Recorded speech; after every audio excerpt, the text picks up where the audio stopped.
Live from Los Angeles, welcome back to Good Morning La La Land. We are so excited to welcome Tracy Maltas as seen on Bravo's $1 Million Listing. Good morning, Tracy. Good morning. Good morning, Tracy. Guys. Thank you so much for coming for having in. Me. Killing that dress right Love now. your outfit. Thank you. Goodness. As one of Hollywood's most influential and powerful real estate agents, how do you navigate that? How did you get to that point? 15 years of really hard work. Real estate was in your blood. Yeah, my family, between the interior designer, my sisters are both interior designers. My dad is a contractor for public works. My husband, or soon-to-be ex-husband, is a builder in the residential field. So, I've been surrounded by it since I was a little girl. What do you love about it? I like the kill. I like the I like to win. So there's that exciting moment where you're back and forth in a negotiation, and when you win that for that client, it's always really exciting. I mean, it is a really cutthroat, highly competitive industry, especially here in Los Angeles. Right. Yeah, it's dog eat dog out there. So you teed it up like at the perfect time in history. We've got all this women empowerment, Time's Up movement, all that, and you were already in this before, right? It's like you couldn't be teed up better. What do you think about this whole movement? I mean, I think it's a really exciting time for women. I was obviously lucky enough to become a part of a show that has been predominantly male, both in Los Angeles and in New York. And even when the show was in Miami, there was a female on it for a season. But it was perfect timing. And so I'm grateful that I have that, and I'm grateful for the opportunity. But, I also think it is time's up. And I think it's about damn time that in season 10 of $1 Million Listing Los Angeles, they finally put a woman there, because we represent more than 60% of the field. Yeah. Do you feel like now in business, it seems like men always were considered to be successful if they're aggressive, whereas if a woman was, she'd be considered a B. What do you think about that? Do you think it's changing? Do you feel it's funny. Social media, when I first started watching the season, I was like this. There was a lot of that.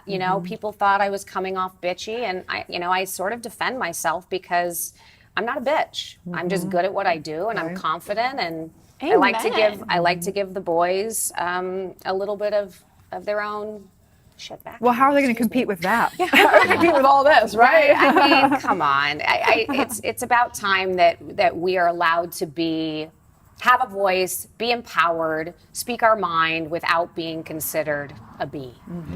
And having that voice now, what do you want your message to be to the people who will love you, the people who seek you for inspiration? I mean, I have a lot of women that have, started following the show because of me, and I think I represent a woman that sort of speaks up for herself, and I think that speaks to a lot of young women and even older women, moms, women that want to go back to work after having babies and are, nervous about that. That's who I want to talk to, and that's what I think is exciting, and hopefully I can be an inspiration to some of them. You definitely are. Yeah. Were you always like this, or is this something that you've had to cultivate over the years? Well, always strong and assertive. I mean, I've always been a little bit of a hustler. Yeah. I mean, it was just in my blood from an early age. But I've always spoke my mind, since I can remember. And my parents have always sort of let me do that and empowered me to do that. So. Just absolutely love that about you. And, I've always been deeply competitive, and so competitive that I had to learn to temper that. There's a fire that always rages inside me. And I wonder, for me, that was a challenge, because I had to find context where I had to turn off I got to turn it off because it's just too much.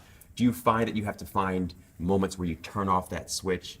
100%. I mean, I definitely was that kid growing up where I was super competitive, and I mean, get me in a card game. I want you on my team, but my girlfriends have been like, you made me cry. I mean, this is like Skip-Bo. Skip-Bo. I just reel it back. But no, I am competitive, and I do need to at times, curb that a little bit, just to. I think in life in general, there's a time and place for everything. Just mostly, I found for me I was sometimes exhausted from it, because you're always go. Not you. I was always go. Right. And that's, of course, what's gotten you where you are. Yeah. And we love that about you.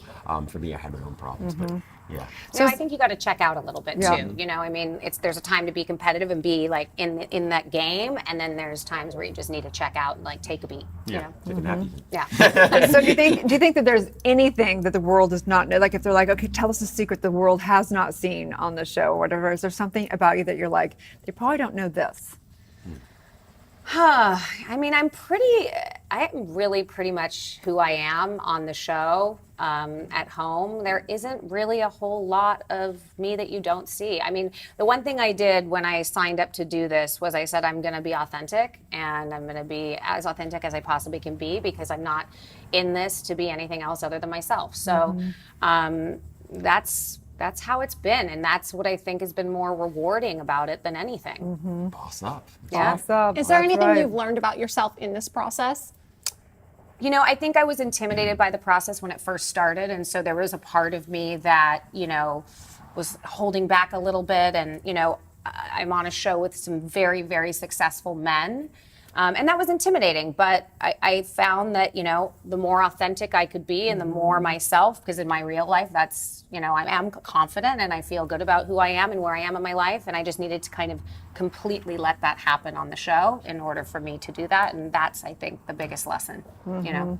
So true. So what advice would you give women out there? I remember I have a 22-year-old son, and I remember I was very career driven don't. also. Yeah. I know. And so I remember 12. it was like hard. I think there's a lot of moms out there that go, well, you should just put your, you know, child as the only thing. And it was almost looked down upon at some times in my life.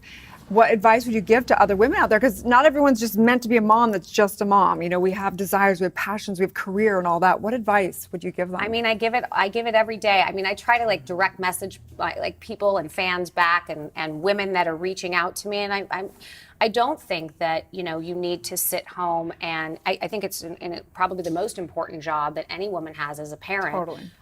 But it doesn't have to be.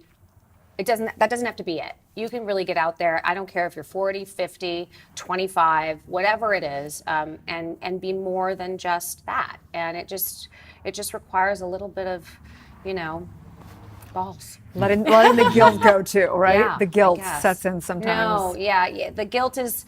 I think guilt is a little bit of a wasted emotion. You know, it creeps in sometimes. That guilty Gary comes knocking. But you know what? You just have to really put that away and, you know, remind yourself that, you know, you're more than just one thing, and you can be whatever you want to be. For sure. And now that you are just killing it in the real estate industry, there's so much happening in LA that, you know, exciting things that you're a part of. What can you tell us about the scope of real estate right now?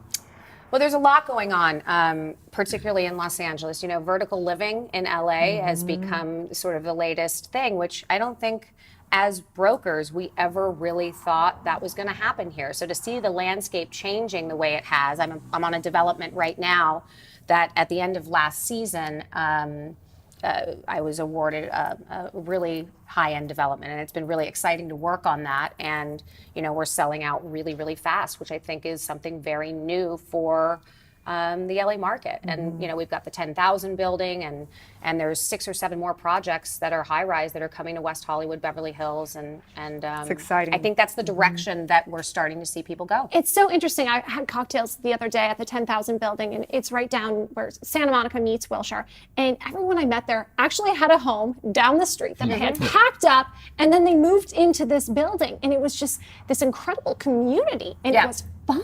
Yeah, it's a really great building. I mean, every time I show that project to a client that needs, you know, a place for a year while they're either building a house or whatever, a lot of them end up staying, and they stay there longer than they think they're going to stay, because there's something. I mean, listen, who doesn't want to live in a hotel on Sunday? Especially as I mean, a if I single can get woman. room service, Yeah. and it's happening. Like, 4:00, you walk out there, and it's like everybody's having wine and cheese, and it's like, I mean, you can meet people there. You can meet people, you connect, you're safe. Yes. I love that. And you don't have to maintain your own home. Everything's No. done for you. Exactly. Right. There's a big benefit to that. So I'm sure a lot of people want to know, because in 2008, obviously we had a big, you know, burst in the bubble here, Yeah. but LA really didn't go down. I mean, compared to the rest of the world, there was parts of LA that didn't go down at all. And I'm sure as your position, you really want to have that case, because otherwise people wouldn't buy it this time because it's going up so much. Why do you think that we won't have a burst in the bubble here in Los Angeles? I mean, there's always going to be a burst in the bubble. I mean, historically, it just it repeats itself. So we'll see it soften, I think, in the coming year a little bit. I don't know if we'll see what happened in 2008 again. I don't have that, crystal ball. But I've seen the luxury market soften a little bit, and I think we'll continue to see that. But we have a lot of cash. There's a lot of cash buyers, correct? Yeah, we do. And I mean, the market that's really strong right now is that under 5 million market, and particularly under, 2 million, you still have not a lot of inventory. Right, I was thinking $1 million listing. They need to put it like multi-million dollars. Yeah, like, right. $1 million in LA. The $20 million listing. I mean, show. Shack down on, But that's not, developers aren't shying away. I mean, we've got, projects that are coming to the market that are going to be $500 million as soon as this year. So these are banana numbers for LA. Right. I mean, 500 million is the most expensive house ever listed in the U.S. Wow. And that's here in Los Angeles? Yes. Wow. Where's that one? I cannot disclose. I'm manifesting right now. As seen in the next issue of LA Home, the $500 million listing. Right. $1 billion listing right Sold here by Tracy. Tracy. Oh, we're Right. going to make this happen. Hopefully. It's a nice paycheck. Yeah. Well, and we're loving the short do. You're rocking Oh, it. thank It's you. fantastic. Sometimes you just need a change. Well, I think we all have a lot of attachment to our hair as women, and I think for that sure. it's like a real scary thing to cut the hair off, and it looks, I love it. Thank you. It was actually fun. I change my hair all the time. I mean, I've had red hair, brown hair, blonde hair, short, bangs, you name it. I think it's kind of fun to recreate yourself. So For sure. In Why not? recreating yourself, how would you describe yourself? Like in 3 words, Tracy Maltas is oh God, it's too Yeah. early for that. Who am I right now? Or dynamic, recreating? I mean, powerful. I mean, I could just dictionary. I think I am. I think I'm empowered. I think I'm funny, and I think I'm.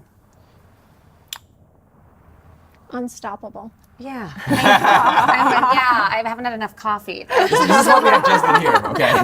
Which is great. Very difficult talking about great that yourself. way. Thanks for filling in So the blanks. Oh my You're gosh. welcome. So how can people find you? I know they can find you obviously on the show. Is there Sure. anywhere else? How can they find you and actually work with you? Well, obviously I'm on all social media platforms, and my information and how to contact me is there. I work for Douglas Elliman, and so if you go to Douglas Elliman's website, you can find me there. And it's pretty easy these days. Just Google. Thank you so much for being here with Thanks us for this having morning. me. We So really nice look to forward meet to seeing you. everything Yeah. that you're up to, and it's very exciting. Thanks. Stay tuned. We will be back with Allie Landry and Reshape on Good Morning La La Land.